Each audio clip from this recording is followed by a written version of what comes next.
And we are back now with more on the death of Fidel Castro. And we are joined by Philip Brenner from Washington. He's a professor at American University and an expert on Latin America. Professor, thank you for joining us. We're already hearing so many different perspectives of Castro in this show, but how do you think he'll go down in history?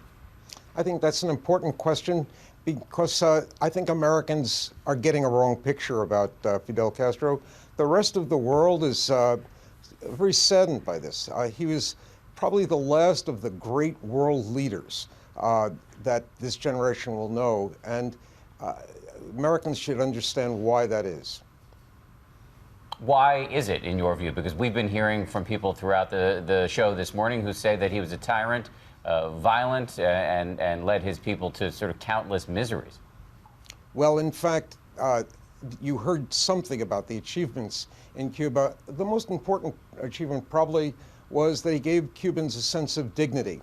That was true for about 20% of Cubans before the revolution. There was no democracy that they ever experienced in Cuba. They had corrupt governments before that did very little for the majority of the people. The vast majority of Cubans benefited from the Cuban Revolution, and other countries around the world, poor countries, looked to Cuba in that way as a leader for what they could do for their people, bringing literacy and health care. We've got just a few seconds left. Can you just quickly tell us what you think is going to happen now for people in Cuba after Fidel Castro has died? Fidel Castro really has not been involved very much in anything day to day or even in the large policy directions for the last at least 5 years. So I don't think there will be much change.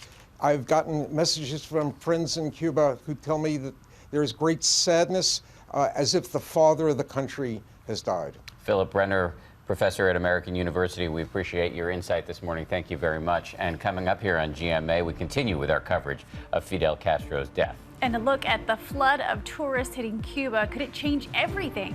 Keep it right here.